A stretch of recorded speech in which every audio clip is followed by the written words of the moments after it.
J-E-L-L-O. The Jell-O program, starring Jack Benny with Mary Livingston, Phil Harris, Dennis Day, and yours truly, Don Wilson. The orchestra opens the program with Let's Be Buddies.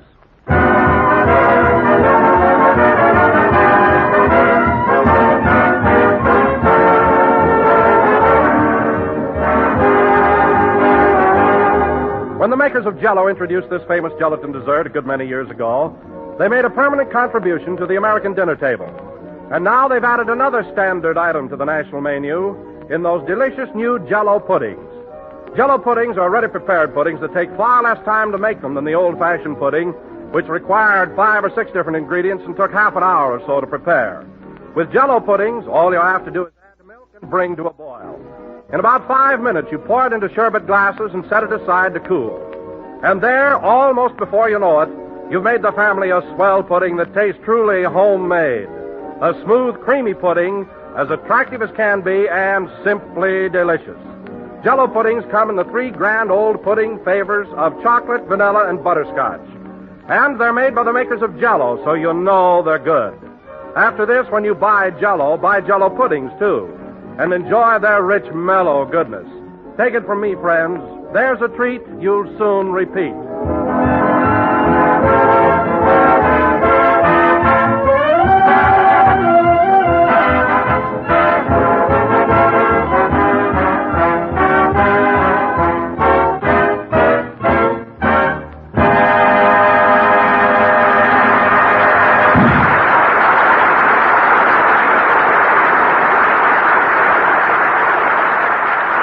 Let's Be Buddies, played by the orchestra. And now, ladies and gentlemen, as you all know, last Thursday evening was Halloween, and Jack celebrated by throwing his annual costume party for the Jell-O gang. So this evening, we will turn back the clock. The time, last Thursday night. The place, Jack's home in Beverly Hills. Take it away. I'll never smile again, hidey-hidey-ho. Rochester. I'll never smile again till I get more dough. Rochester, that's a beautiful song. You don't have to change the lyrics. Well, I'm trying to get a message across. Oh, you are? Well, you don't have to put it to music and make an opera out of it. If you want a raise, just come right out and ask me. I'll never smile again. Now, cut that out and stop complaining. I'm giving a costume party tonight, and I'm not even dressed yet. Here, help me pull my shirt off. Okay. There. Now, hand me that grass skirt. Oh, boss.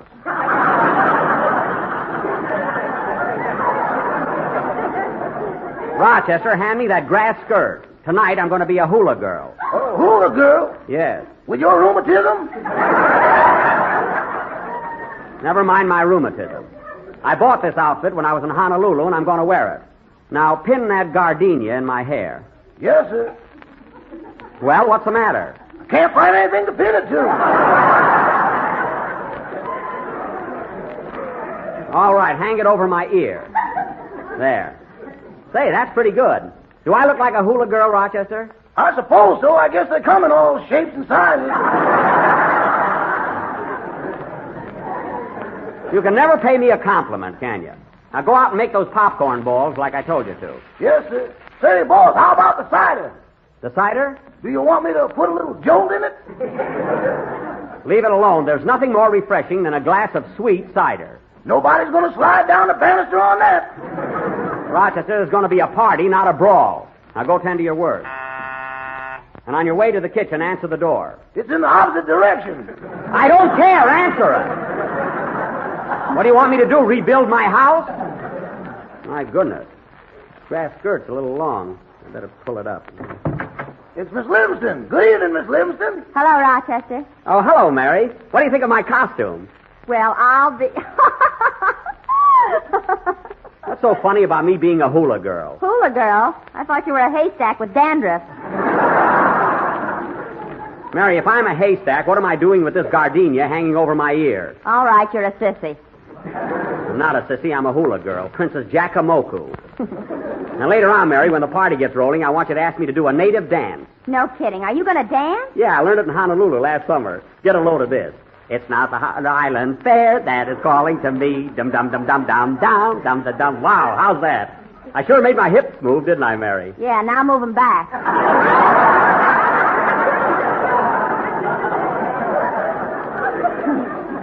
I'll get 'em back. Don't worry. Now, Mary, light the candles in those jack-o'-lanterns. I want to put them in the window. Okay. Say, boss, What is it? ain't you cold running around with nothing on but a grass skirt? No, what makes you think I'm cold? You got so many goose pimples, you look like a horn toad. Oh, I'll be all right in a few minutes. No kidding, Jack. You ought to put something around your shoulders. Oh. Well, holy smoke. What's the matter? Look at that tattoo on your arm. Grow with Waukegan.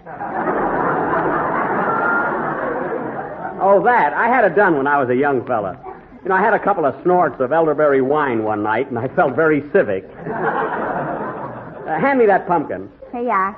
Gee, I'll bet you were a devil in those days, eh, Jack? Was I? You should have known me then, Mary. I can just see you standing in front of the pool room with a straw hat over one eye and a toothpick in your mouth. Yeah. When a girl would pass by, you'd yell, "Hello, chicken, let's fly the coop." All right, so I used to flirt with the girls. You get one yet, boss.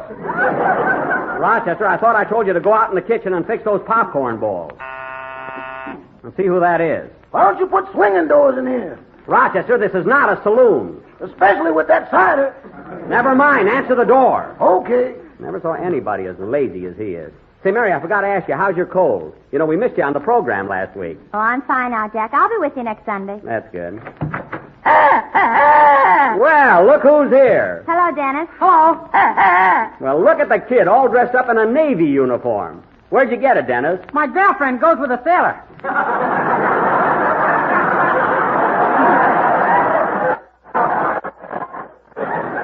Oh, well, that was very sweet of him. You know, Dennis, I used to be in the service myself. Darn it, I wish I could go again. What can a hula girl do in the Navy? Oh, stop, will you? I'm not a hula girl. You could have fooled me. There you are. I look all right, don't I, Dennis? Yeah, but if you're a hula dancer, Mr. Benny, don't you think you ought to take your shoes off? Oh, certainly. Why didn't you tell me, Mary? I can't dance with shoes on. Here, Rochester, help me take them off. Okay, hold tight. And incidentally, Mary, you should have worn some kind of a costume yourself. Well, gee, I didn't know what to wear. Oh, you could have thought. Rochester, I said take my shoes off. I'm trying. Well, pull. Okay. There.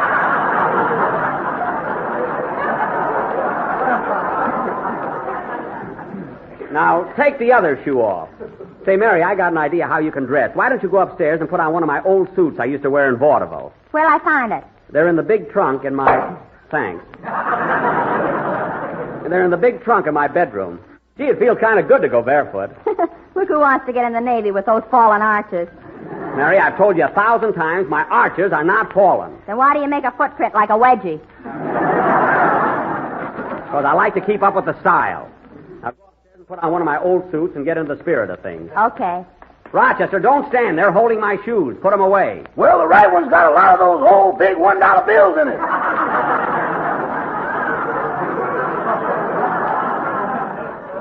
Stop making things up. There's nothing in that shoe but an insole. Green, ain't it?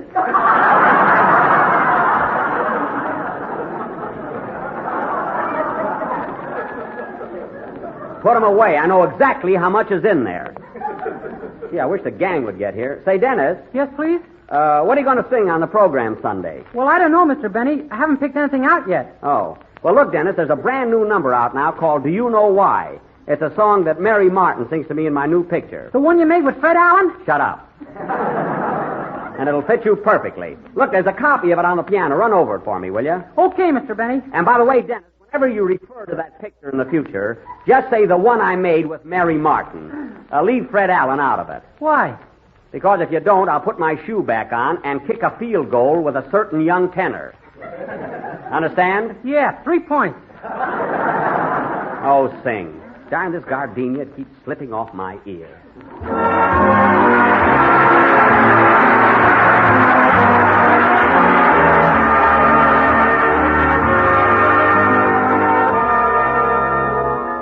We used to say our love will stay until the cows come home. And then the cows came home. Do you know why? We used to say we'll love this way till Hades freezes over. And then it just froze over. Do you know why? We thought we had a future, dancing a jig for us. Do you suppose our little dreams are too big for us? We used to say our love will stay forever and anon, and now forever's gone. Do you know why? Do you know why? We thought we had a future, dancing a jig for us. Do you suppose our little dreams are too big for us? We used to say our love will stay forever and anon, and now forever's gone. Darling, do you know why? Neither do I.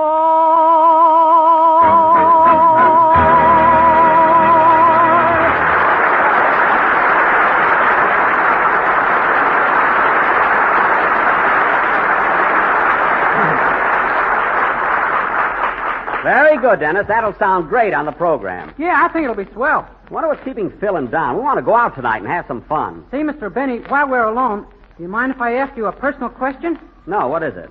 Well, how come I only got 35 cents for mowing your lawn last week?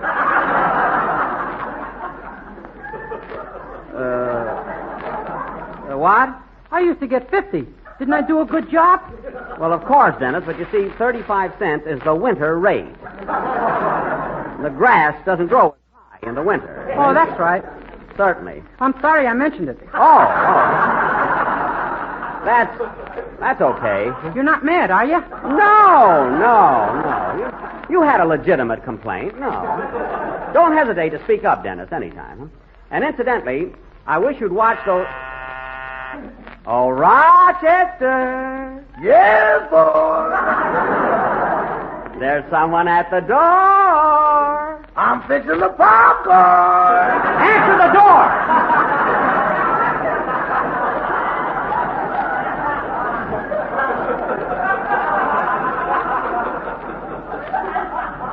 Now go ahead. Yes, sir. Doggone, with all this walking, I might as well be a picket. I never saw anybody that hated doors so. Hello, Mr. Wilson. Hello, Rochester. Hi, Jack. Dennis. Hello, Mr. Wilson. Say, I thought you'd never... What's that supposed to be, Don? A black costume with white lines all over it. Why, don't you get it? No, what are you? I'm a skeleton.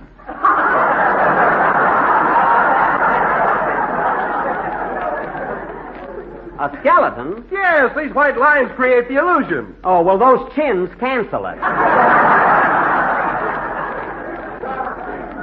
By the way, Don, how do you like my outfit? Oh, it's very attractive, Jack, but aren't you afraid of catching cold? No, I'm all right. Here I am, fellas. How do I look? Well, Mary, what are you supposed to be? A ham. This is one of Jack's old suits from vaudeville. Yep, I wore that suit in every theater on the Orpheum circuit. Look at those big checks and pearl buttons. It's a little loud, isn't it, Mr. Benny? Well, of course, nobody wears a suit that flashy nowadays. They don't, eh? No. Boys, on Central Avenue, we got pallbearers that dress louder than that.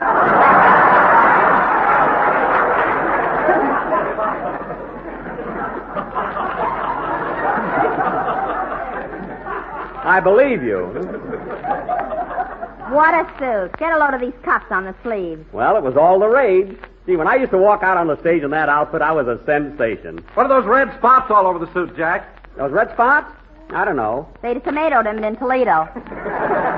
They tomatoed him in Toledo?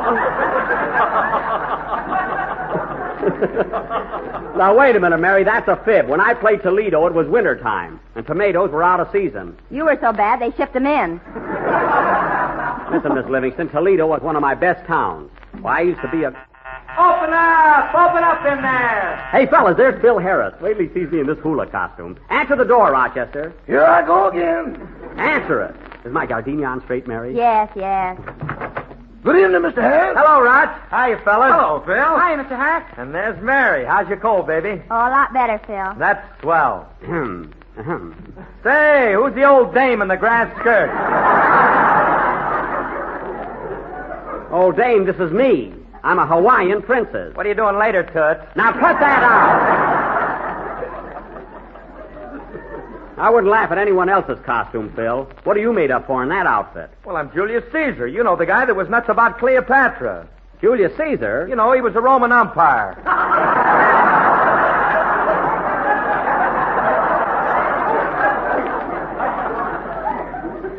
That's emperor. What a dodo. Phil, umpire is what Caesar ruled. Jack, that's empire. Don, a skeleton should be seen and not heard. Phil, I gather that you're studying ancient history now. You know, Mary, Phil goes to night school. He's trying to broaden his mind. You ought to clean it up, too.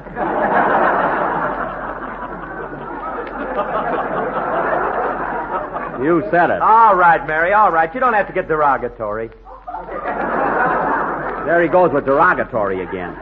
He learns one big word in night school, and he's going to run it right out of the dictionary.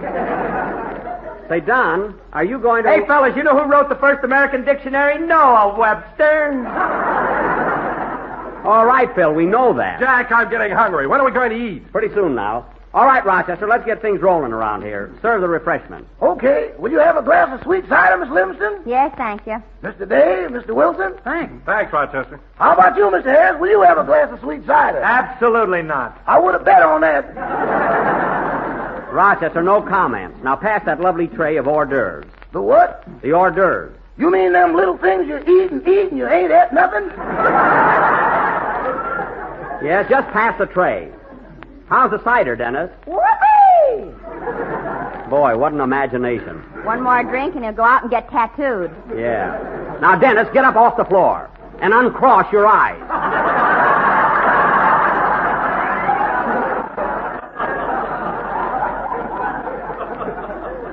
Showing off on sweet cider yet. Pass the olives, will you, Phil? Here you are. Gee, you look cute in that outfit, Mary. Where'd you get the suit? This is the one Jack used to wear in vaudeville. Yes, sir. I wore that suit in every theater in the country. Hey, Jack, look what I found in the pocket, an old program. No kidding. Yeah, from the Globe Theater, Kansas City, Mo. Oh, yeah. Who was Mo? The manager, wise guy. Who was Mo? The Globe Theater, eh? You were the headliner, weren't you, Jack? I sure was. Who was on the bill that week, Mary? Here it is. Swain's Cats and Rats, Fink's Mules, Howard's Elephants, Uh-huh. Finnegan's Fleas, and Jack Benny. Oh, yes, I never will forget that week. I felt like Frank Buck. Well, let's have something to eat, then we can go out later and have some fun. Yeah, I want to ring doorbells and run like the Dickens. Don, control yourself. Oh, Rochester, Yes, boss? did you invite Mr. Billingsley, our boarder, to come down and join the party? You shouldn't have let him come down here, boss. I think he's cuckoo. Oh, you always think that. What's he done now? Remember that coil of rope he brought up to his room the other day? A coil of rope? Yes. Well, he's sitting on the floor playing a flute to it.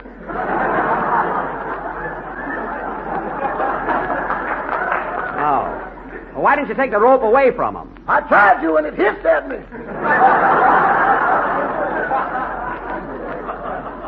Oh, stop dreaming things up. And ask Mr. Billingsley to come down here. Hey, Jack, look what else I found in your coat. What? It's a letter from an old girl of yours. An old girl? Yes, it's signed Loopy. Oh, Loopy Herman.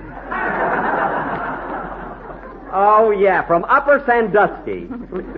Gee whiz, it's written way back in 1911. Yeah, oh, boy, she was pretty. What did she say, Mary? Now, Mary, don't you dare read that letter. It's personal. My own sweet Jack. Mary. Oh, be a sport, Jackson. Let her alone. Oh. My own sweet Jack. I have written and written, but so far have not received an answer. When am I going to hear from you?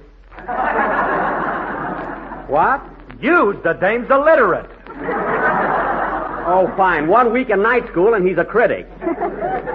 Get this, fellas. Now, Mary. I'll never forget the first time we met in front of the Cameo Theater. Our meeting was very romantic, although I liked to die when you whistled at me and yelled, "Hello, chicken, let's fly the coop."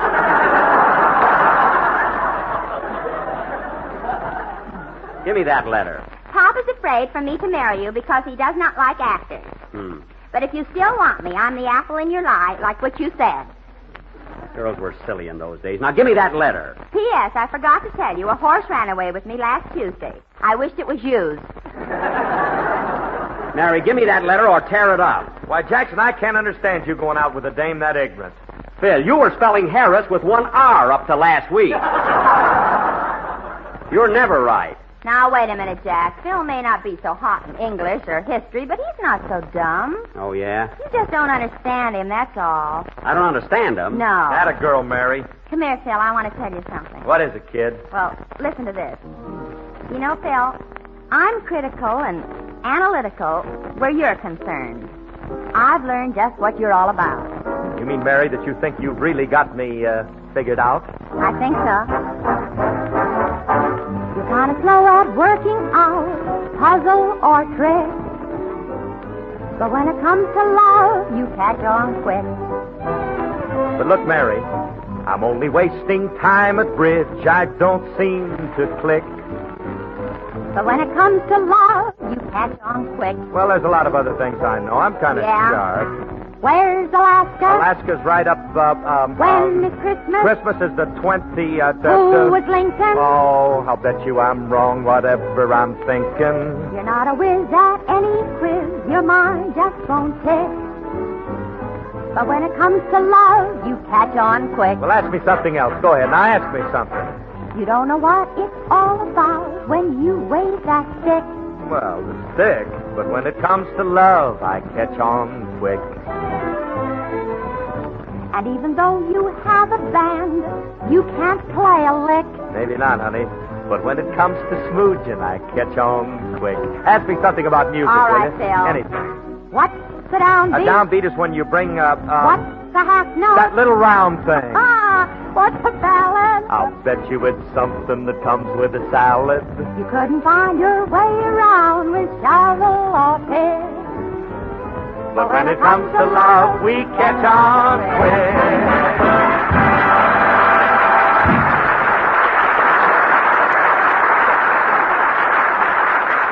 Yes, sir. Say, that's cute. You know, hey, Don, come here a minute. I've got something I want to tell you. What is it, Jack? Listen. You're kind of slow at playing golf with spoon or niblick. But when it comes to food, you catch on quick. Yeah. I'm not so good at outdoor sports. I don't seem to click. But when it comes to food, I catch on quick. You sure do, Don. Hey, listen. What's strawberry? Delish. What's raspberry? Katish. What is Jell-O? It's easy to make, boy, and it tastes swell, oh. You're not a whiz at any quiz. Your mind just won't tick. But when it comes to food, I catch on quick. And he means Jell-O. When it comes to food, we catch on quick.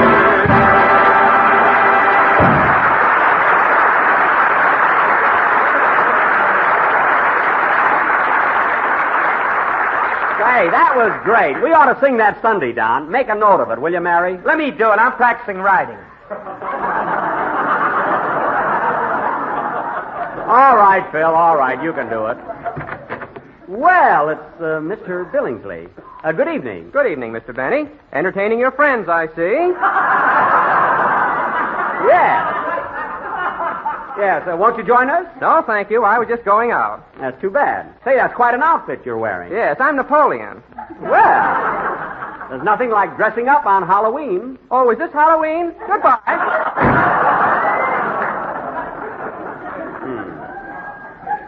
I wish he wouldn't drag that halibut across my rug.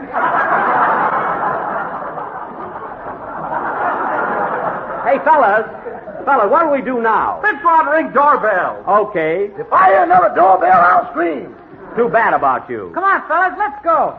Now, wait a minute. Mary wants me to do my hula dance, don't you, Mary? Yeah, I can hardly wait. Hey, Don, get a load of this. I learned it in Honolulu. Say, Rochester, get your guitar. Here it is on the piano. I want a little hula music for atmosphere. Do you know a little brown girl? Millions of them.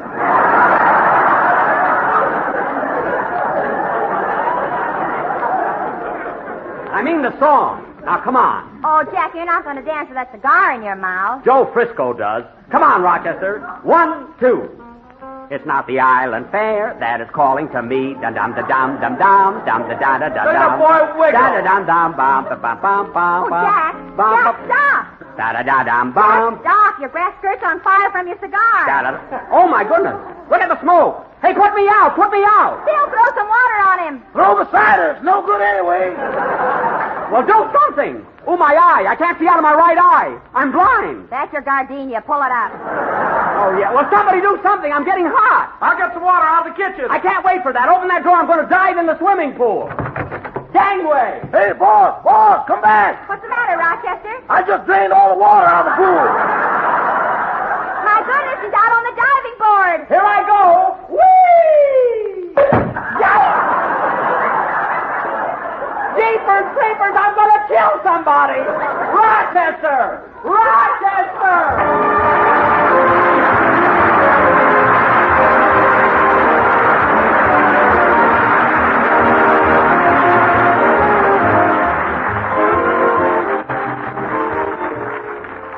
Have you ever noticed, ladies and gentlemen, that very often when folks sit down to dinner, the first thing they think of is the last part of the meal? What's for dessert is the way they usually phrase it. And the quickest, most satisfactory answer, of course, is Jell-O. For example, there's that grand new Jell-O recipe, raspberry banana dessert, as simple to make as ABC and downright swell. Just make up a package of raspberry Jell-O as you usually do. Chill until slightly thickened and fold in 1 banana sliced. Then mold and serve plain or with whipped cream. You'll say it's one of the finest desserts you ever tasted. You really will. For raspberry Jell-O, like strawberry Jell-O, now has a new, improved flavor obtained by using a natural flavor base artificially enhanced, which gives raspberry Jell-O its distinctive goodness. Enjoy it tomorrow in Jell-O's new raspberry banana dessert, a tempting combination of creamy sliced bananas and rich crimson raspberry Jell-O.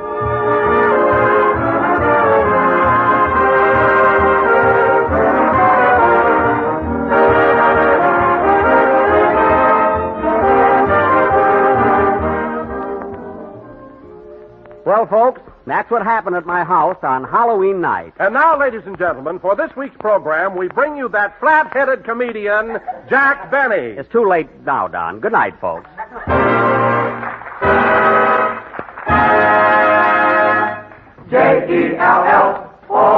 J-E-L-L-O. The right to vote is your priceless heritage as an American citizen. Be sure to go to the polls and cast your ballot on National Election Day, Tuesday, November 5th.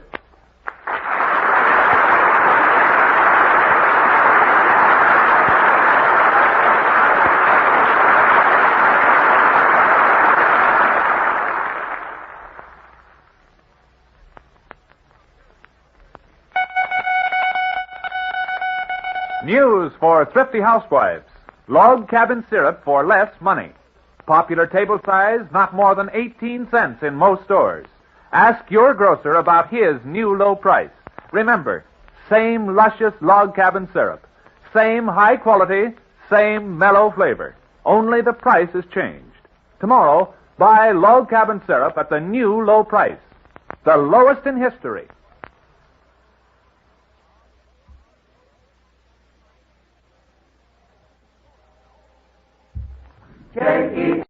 The American Trail.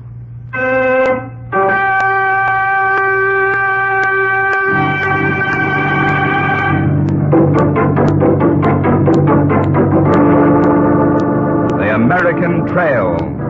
Blazed in blood, defended in blood.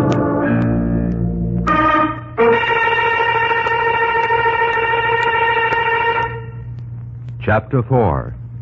The Lewis and Clark Expedition.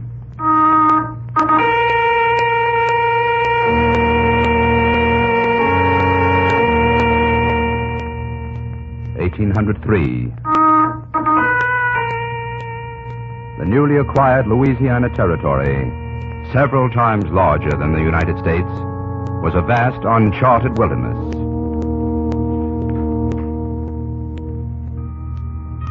For years, Thomas Jefferson had dreamed of an expedition that would explore it. Now, as president, he had the power to commission an expedition. To head it, he chose his private secretary, Captain Meriwether Lewis. Meriwether, you can't imagine my feelings at this moment. I think I can, sir. I believe I've always pictured myself taking this trip. I know. To see for the first time country no other American has ever seen. To look upon strange animals. There must be many curious animals in that wilderness. Prehistoric ones, maybe? There could be, sir. Yes. Well, now, who will you take with you? I have a couple of men in mind. There's Billy Clark, Lieutenant Clark, I mean. Clark. Yes, he sounds like a good choice. He understands astronomy and he's worked on maps. Meriwether, I see this more than just the exploration of Louisiana. I see it as a first attempt to map a route across this entire continent. All the way to the Pacific Ocean. It may take years, sir, but I suppose one would have to follow the Missouri River.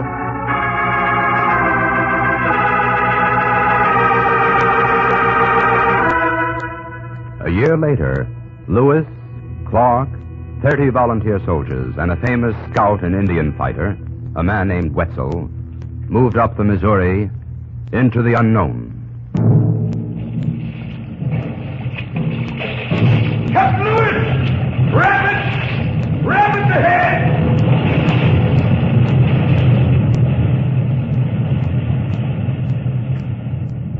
There were rapids. There were Indians. There was sickness. The going became harder as they fought their way up the mighty Missouri. And then... Lieutenant Clark? Yes, Mr. Wetzel? I reckon you can tell Captain Lewis I'm going back. Going back? Afraid he means it, Meriwether. A man like that turning back? It's bad for the soldiers. I reckon most of them feel like turning back, too. There's no turning back for any of us, Billy. With or without Wetzel, we go on. By October, they had traveled some 1,200 miles up the Missouri to the Dakota country. Lewis decided to winter there, and the soldiers built a fort, Fort Mandan. One day, as Lieutenant Clark worked on the map he was making of the Dakota country... Lieutenant Clark, I have a visitor. Well, This is Madame Charbonneau. Pleasure, Madame. I Shoshone. She's married to a Frenchman up here. Oh? My name Sacagawea. Sacagawea. Oh, yes, of course. She and her husband want to come along with us when we leave here. Come with us, why? I speak Indian tongues. I know country. You need guides. Yes, I suppose we do. Well, Sacagawea, we'll talk about it. Yes, you talk. I come back. You don't seem to like the idea, Billy. Meriwether, we're carrying a small fortune with us in rifles, ammunition, supplies. I hadn't thought about that. She and this husband of hers may have some idea of leading us into a trap. But they needed someone who spoke the Indian languages, and it was agreed the Indian girl would go along. So another spring came, and the expedition pushed on. It was big country. It was often terrifying. Day after day, week in, week out, as far as eye could see. An endless wilderness that swarmed with buffalo. You're a long way from your own people, Sacagawea. Yes. Why is that? When I small child, enemy of my people take me away. You were stolen? Yes. A white man free me. A white man? My husband. How long have you been away from your own people? 5 years. 5 years, eh? Maybe we find my people. Oh, hello, Billy. I reckon I was listening. Janie. My name no Janie. You're Janie to me. I can't pronounce the other one. What sort of people are your tribe? They Indians. They hunt, fish. Are they friendly? Sometimes. Suppose we run into them. If I with you, they no kill. I go. I help my husband. Meriwether, I'm not so sure about her. And I don't like her husband either. Oh, your foot bothering you, Billy? I'm all right.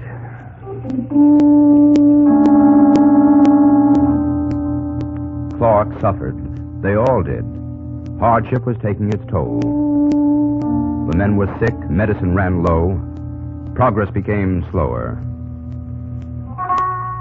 Then one morning, as the soldiers broke camp beside the river, Lewis climbed a hill. Lieutenant Clark! Billy! Come up here!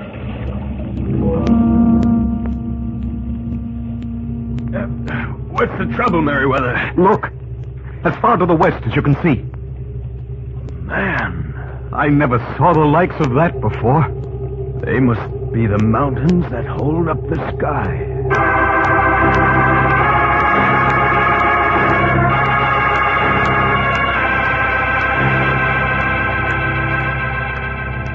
So 1 year after starting out, Lewis and Clark sighted the Rocky Mountains as the Missouri River grew stronger and stronger.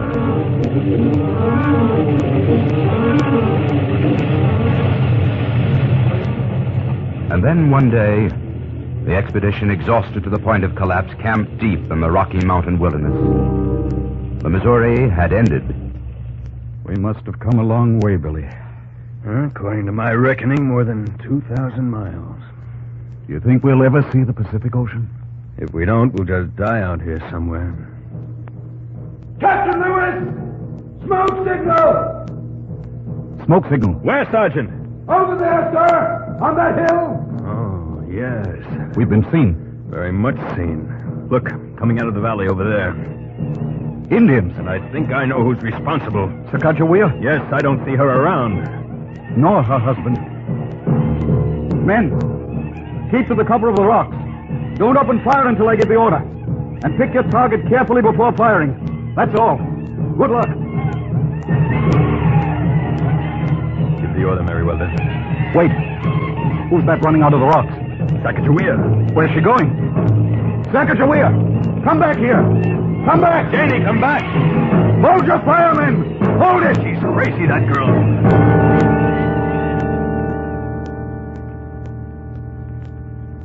Does she know them? She seems to. She's talking to them. She's coming back. Merriweather, I still don't like it.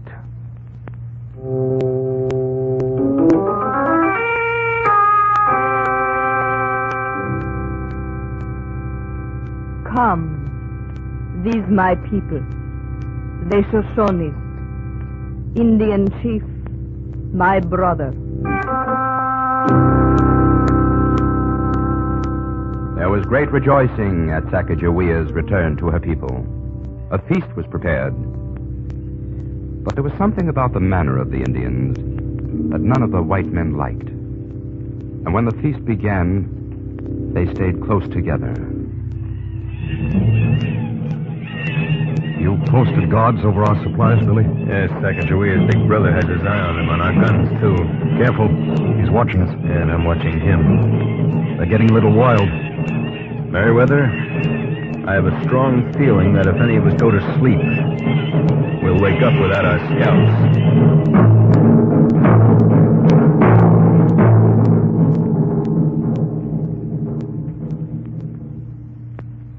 The Indian village finally slept, or seemed to. In a wigwam, Billy Clark and Merriweather Lewis waited and listened.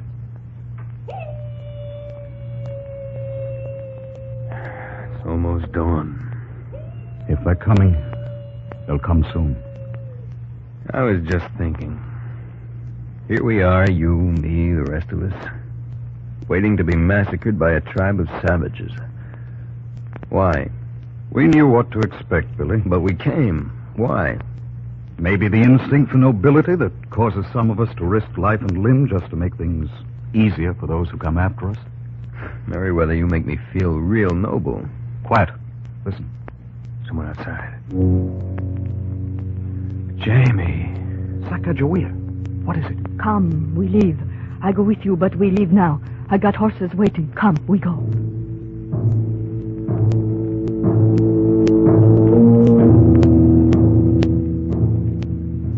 Sacagawea, what happened back at the village? My brother want to kill you all. What changed his mind? I tell him white soldier coming.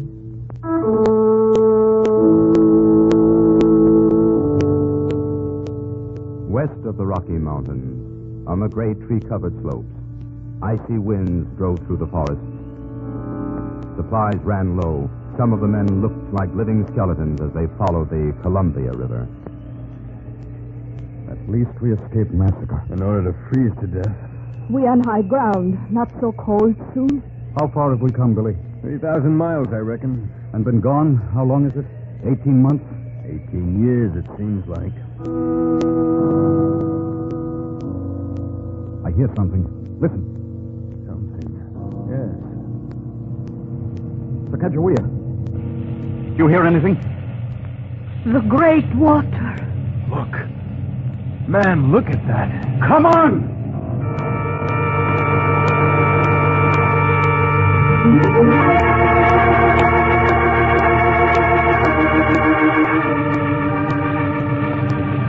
It's the ocean.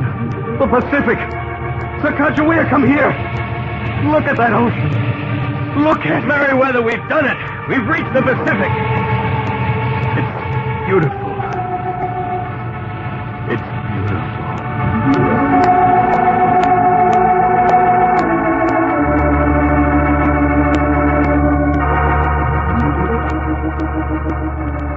There it sparkled under the morning sun. The blue Pacific has served thundering a challenge to all those who might dare to follow the trail blazed by this little band of brave men. But people did follow. Soon the covered wagons rolled west of the Rocky Mountains to the very shores of the Pacific Ocean, to the eternal memory of Meriwether Lewis and Billy Clark.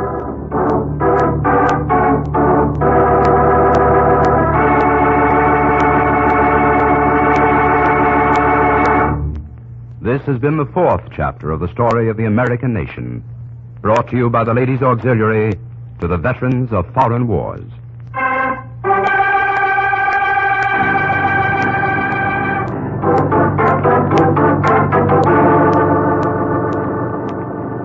Next week, another story to make you proud of this great country of ours as we follow the American Trail.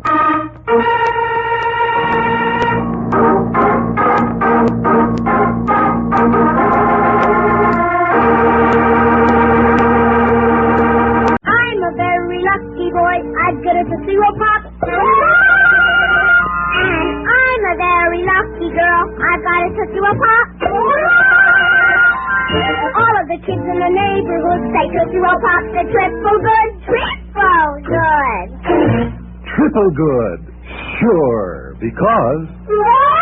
One, on the outside there's a delicious hard candy. Two, on the inside there's a chewy, chocolatey Tootsie Roll center. And three, a Tootsie Roll Pop has that extra special flavor-giving goodness because only a Tootsie Roll Pop is two candies in one pop. And you remind your mom to buy the Tootsie Roll Pop Party Pack. 10 delicious pops in assorted flavors. And look, there's a game or puzzle on the back, too. So remember, all of the kids in the neighborhood say Tootsie Roll Pops are triple good. Triple good. You'll love Tootsie Roll Pops. As long as these problems are not solved, so long as ignorance and poverty remain on earth, these words cannot be useless. These words set forth the soul and spirit of one of the world's great literary masterpieces, Les Miserables. Out of the depths of his pity for suffering mankind, Victor Hugo drew a compelling story, one that will live so long as bewildered humanity shall continue to grope toward the light. Tonight, WOR and the Mutual Network bring you the first of 7 broadcasts based on this great novel. Each episode will depict some vital development in the epic of Jean Valjean. Orson Welles, distinguished young author, director, and actor, has assembled a notable cast and offers an interpretation created specifically for radio presentation. Mr. Welles will play the role of Jean Valjean. And those sections of the book itself, which in running narrative bind together the dramatic episodes, will also be read by him. Les Miserables begins. Part 1. the episode which is called The Bishop.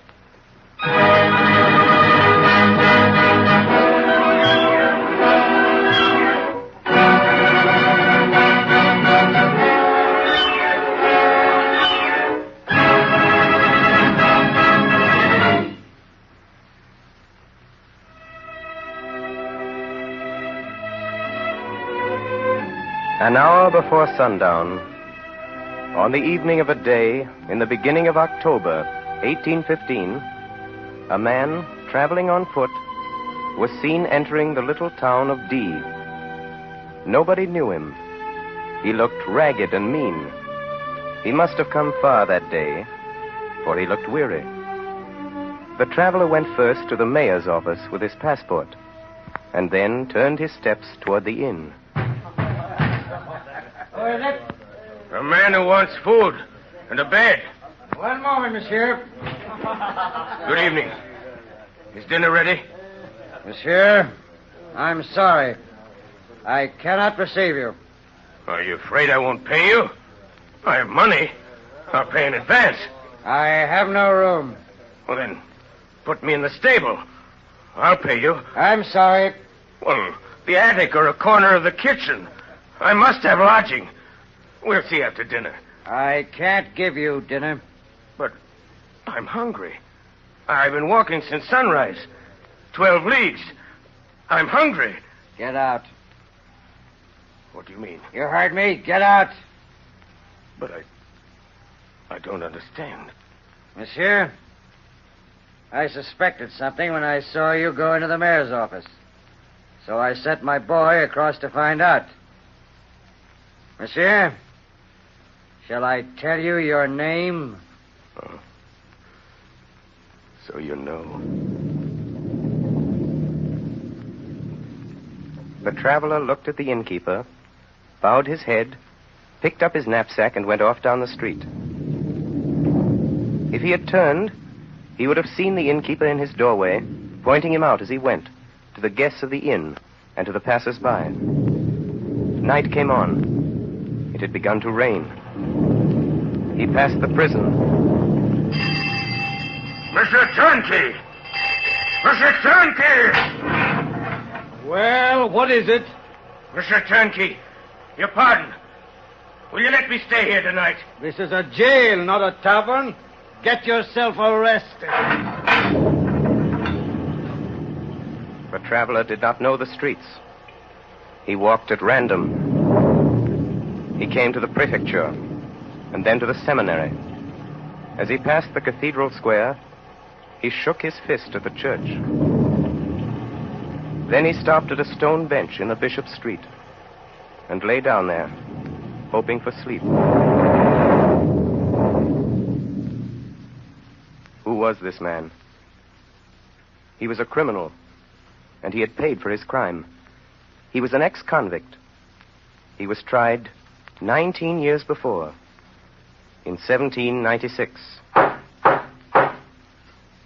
My name is Jean Valjean. Prisoner, you are accused of burglary. Have you nothing to say? Yes, Excellency. I was hungry. It is not our concern, prisoner. Proven fact of your guilt is not altered by the circumstance of your stomach. Excellency, I was very hungry.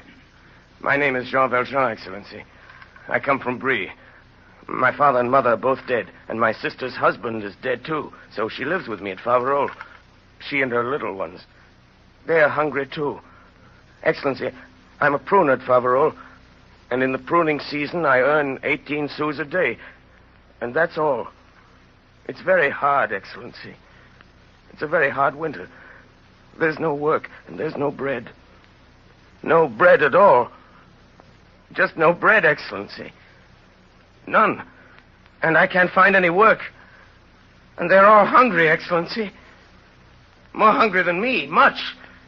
The 7 little ones. And no bread in the house. Prisoner, you were apprehended by police officers in the possession of stolen property.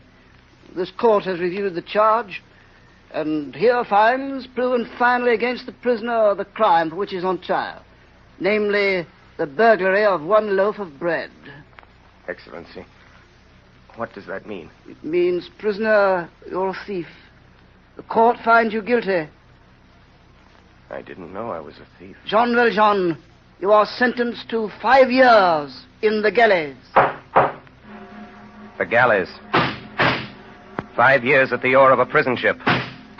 The terms of the code were explicit. 5 years in torment. On the 22nd of April, 1797, a great chain was riveted, and Jean Valjean was a part of this chain. He was no longer Jean Valjean. He was 24,601. What had become of the sister? What became of the 7 children? Who cared about that? What becomes of the leaves of the young tree when it's sawed at the trunk?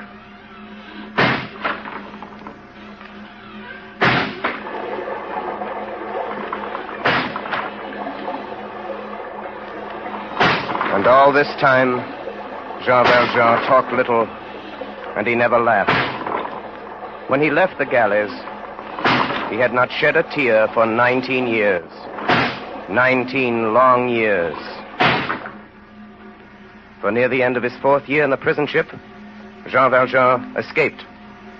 On the evening of the 2nd day, he was retaken.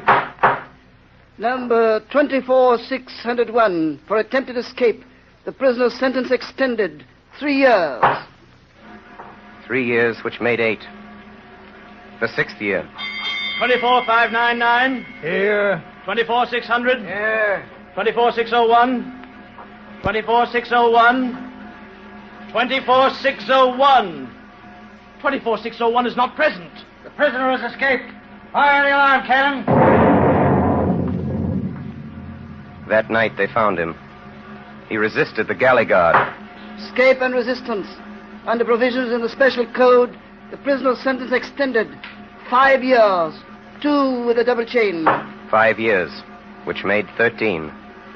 The 10th year. Attempted escape. The prisoner's sentence extended 3 years. 3 years, which made 16. The 13th year. Attempted escape. Retaken after an absence of 4 hours. The prisoner's sentence extended 3 years. 3 years for 4 hours, which made 19. In October 1815, Jean Valjean was set free. He had entered in 1796 for having taken a loaf of bread. The rain fell heavily, and Jean Valjean was cold on the stone bench. Just then, a woman came out of the church and saw him lying there in the dark. My friend, what are you doing? You'll see what I'm doing. I'm going to sleep. Why don't you go to the inn? I have no money. You can't pass the night in the rain. Have you knocked at every door? Yes. Have you knocked at that one there? No. Knock there. And she pointed to a little low house on the other side of the square. It was the palace of the bishop.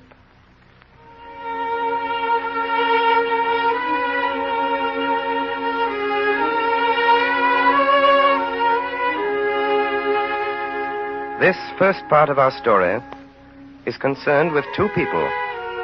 One of them is Jean Valjean, and the other is Charles Francois Bienvenu Muriel, called Monseigneur Bienvenu, who was the Bishop of D.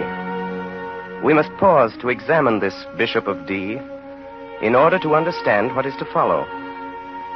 One day, he preached this sermon in the cathedral. My very dear brethren, there are in France 346,000 cottages with only one opening, the door. This is because of the tax upon windows. God gives men light, and the law sells it. In the upper and lower Alps, they make bread once in 6 months. In the winter, it is so hard, they must cut it with an axe. My brethren, behold how much suffering is around you.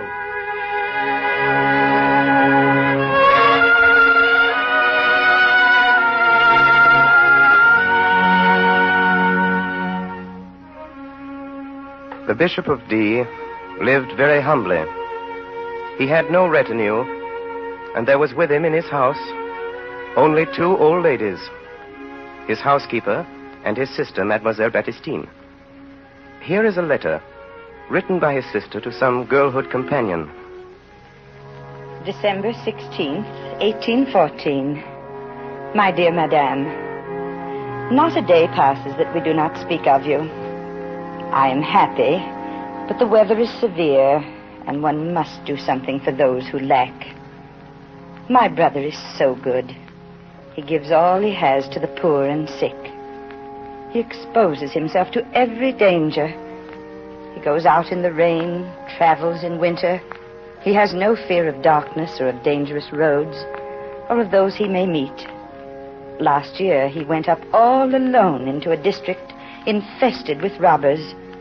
And when he came back, nothing had happened to him. He said, "See how they have robbed me."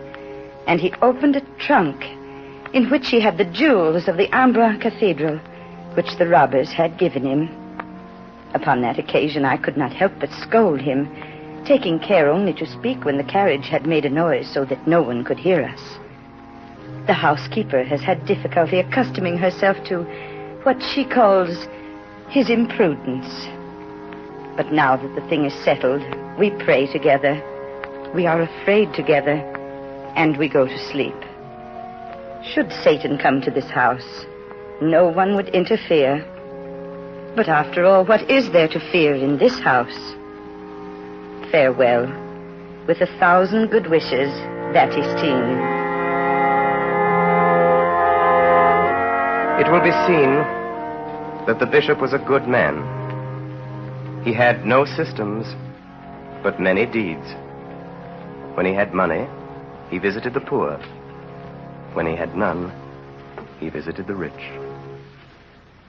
So Jean Valjean knocked at his door. The events of that evening, early in October 1815, have often been related by Mademoiselle Baptistine. The bishop had been waiting for his supper. He was standing in the dining room by the fire. In the dining room, there was a door opening on the street.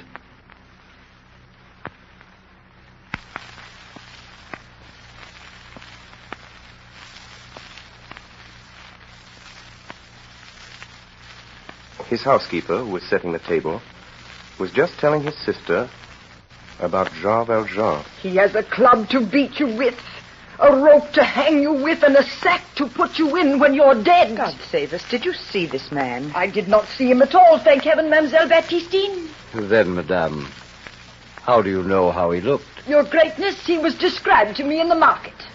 Well, madame, do you think we're in very grave danger? Oh, awful, Your Greatness, with no locks on the doors.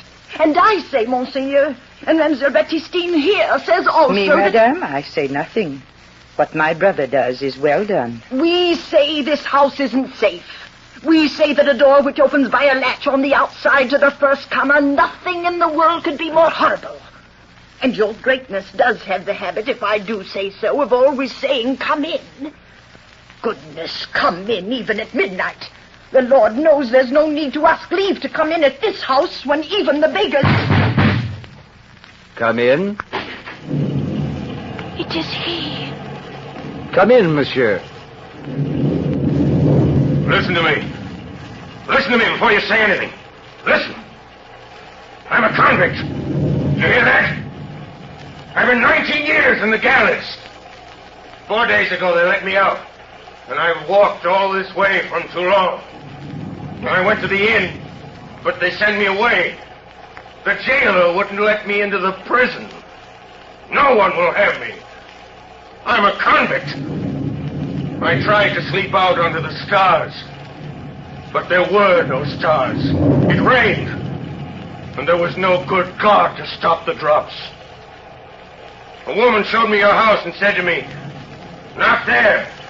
So I'm not. Look, I have money, 109 francs and 15 sous, which I earned in the galleys. I'll pay you. I'll pay you anything. I walked 12 leagues today, and I'm so hungry. Please, have you a stable? Come in, monsieur, and shut the door. Wait! Did you hear what I said? I said I was a convict. Brother, this is the man. Do you want to see my passport? Here it is. My yellow passport. Read it. Very well, monsieur. The bearer is a liberated convict, having been 19 years in the galleys. Original sentence, 5 years. Additional servitude, 14 years. The holder of this passport is a very dangerous man. Oh, Your Greatness, what shall we do? Set another place at the table. But, Your Greatness, Madame, do as my brother says. Put on another plate. Yes, mademoiselle. You mean I can stay? Me? A convict? I thought you'd send me away. So I told you right off who I am. Battistine, put some sheets on the bed in the alcove. Yes, brother. A bed? You mean I'll have a bed like other people? With sheets and a mattress? It's 19 years since I've slept on a bed. Thank you, Monsieur Innkeeper. I'll pay you all you say. You're a good man. You are an innkeeper, aren't you? No, monsieur. I am a priest who lives here. A priest? Oh, of course, your cap. You're the cure. The cure of the big church. Then you don't want me to pay? No, monsieur. Come nearer the fire. Oh, this lamp is poor. I'll light the candles. I don't understand. I don't understand. You let me, a galley slave, enter your house. You even light your silver candlesticks for me without so much as asking my name. Monsieur, my name is Jean Valjean. Oh, this is not my house, Jean Valjean. It is the house of Christ. But besides, why should I ask your name? Before you told me, I knew it. You knew it? Monsieur, your name is my brother. Your Greatness, the table is set. Ah, good. But, Madame Magloire. Yes, Your Greatness? Something is lacking. Is it not the custom to place all 6 of our silver plates on the table? Yes, Your Greatness, but... I count only 3. I'll fetch them. Ah, that's better. Ah, Battistine, is that a bottle of wine I see there? Indeed, yes. The fine old mold for the special occasions. Madame Magloire put it out. Here are the plates, Your Greatness. Oh, thank you, Madame Magloire. I have misjudged you. Come, then, to supper. Monsieur Valjean, you sit there by my sister. All this is too good for me. Oh, monsieur, if you knew what this means, after 19 years in the chains... Jean, you have left all that suffering. Remember this. If you leave it with hate and anger, you are worthy of compassion. But if you leave it with goodwill and peace, you are better than any of us. Heavenly Father, we ask thy blessing on this food as we partake of it. May it strengthen us to everlasting life. Amen.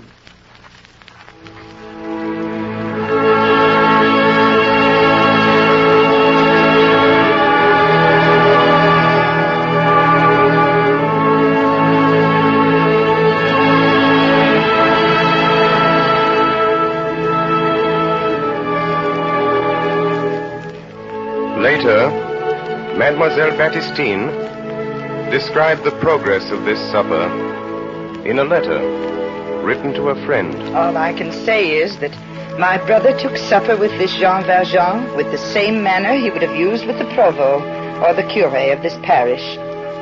After we had eaten, my brother turned to him and said, "You must be very tired. I'll show you to your room." He then did so, lighting the way with one of his candlesticks. Madame Magloire and I said our prayers in the parlor and retired to our chambers without saying a word. Jean Valjean lay in his bed that night and thought of the bishop's silver those 6 silver plates. He had seen the old housekeeper putting them away in the cupboard. He had marked that cupboard well. Solid silver. They would bring at least 200 francs. Double his pay for 19 years' labor. What had been the life of this soul? Society should look into these things. They are its own works. In weariness, in agony, under the whip, under the chain, in the cell, on the convict's bed of plank, under the burning sun of the galleys, Jean Valjean turned to his conscience and reflected. To those who saw him, he seemed looking continually upon something terrible. For human society had done him nothing but injury. No man had ever touched him but to bruise him. Never since childhood had he been greeted with a friendly word. He had no weapon but his hate. He had resolved to sharpen it in the galleys, and he had taken it with him when he went out. So the passport was right. The yellow passport, which described Jean Valjean as a very dangerous man. The next morning at sunrise, the bishop was walking in his garden. Madame Magloire ran up to him quite beside herself. Monseigneur, Monseigneur, oh, your greatness, it's gone. Yes, madame? Monseigneur, it's all gone. And the man with the beard and the yellow passport. Madame, what is gone? Your greatness is silver. It's been stolen. The 6 lovely plates, your only treasure. Oh, Monseigneur, I was right. I should never have put them on the table. He has stolen them. Well, then, let us consider. Yes, Monseigneur. Firstly, did the silver belong to us? No. No, Monseigneur? No. It belonged to the poor. And now, secondly, who was that man? He was a poor man. I suppose so, your greatness, but he knew silver when he saw it, even if he didn't recognize a bishop from a curé. Oh, Monseigneur, it is not myself I'm thinking of, nor of your sister. I worry on your account. What are you going to eat from? Have we no tin plates? Tin smells. Well, then, iron. But iron has such a bad taste. There are always wooden plates. Yes, Monseigneur wishes. But what an idea to take that man. Brother, they've caught the man. Oh, thank God. Have they put him in jail? No, they've brought him here with the silver. They're outside the gate now. Brother, the police want you to identify him. Very well. This is terrible. Show them in. Come along now. Too severe. Let's have none of your talk. Please. Silence! Prisoner, take your cap off in the presence of the bishop. Good morning, Valjean. You recognize him, Monsignor. That's enough. Here is your silver. Yes. But where are my candlesticks? Here are the stolen plates, Monsignor. Were there candlesticks, too? Oh, yes. Yes, they are of silver, like the rest. Valjean, where are my candlesticks? I didn't take them.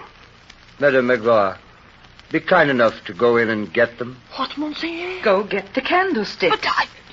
Very well, Monseigneur. Monsieur Valjean, I don't think you understood. I gave you the candlesticks as well. What? What do you mean? Monsignor, the prisoner was running off with your plates. And he told you they were given him by an old priest with whom he had lodged the night. And you brought him here. Yes, Monsignor. Then it's true what he told me? I have given him the silver. Then we can let him go? But of course. Here are your candlesticks, but I must say... Madame Magloire, give them to Monsieur Valjean. Yes, your greatness. Here. But I... Take them, you fool. But they aren't mine. Monsieur, the plates and the candlesticks are yours. Take them. But never forget that you have promised me to use this silver to become an honest man? I have promised you. Jean Valjean, I have purchased your soul. I withdraw it from the spirit of perversity and give it to Almighty God.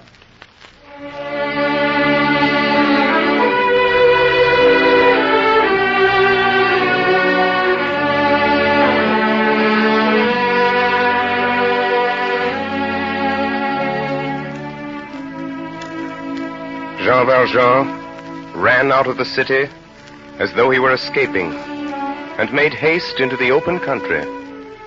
A little gypsy boy passed by and dropped a penny. Jean Valjean put his foot on it and drove the boy away. Then he picked it up and ran after the boy. But he never found him. He found himself. He knew then that he must conquer or be conquered. He saw before him himself as he was, stick in hand, knapsack on his shoulders, the hideous galley slave, Jean Valjean. He beheld himself face to face and saw at the same time a light like a torch, and he knew that this torch was the bishop. Jean Valjean shrank and vanished. The bishop remained. There came to him the bishop's own words. Jean Valjean, you have promised me to become an honest man. I have purchased your soul. Then his heart swelled up in him, and he burst into tears. It was the first time he had wept in 19 years. How long did he weep thus? What did he do after weeping? Where did he go? No one ever knew. Only one thing is certain. On that very night, at 3 o'clock in the morning, a figure was seen in the attitude of prayer, kneeling upon the pavement, in the shadow, before the door of the Bishop of D.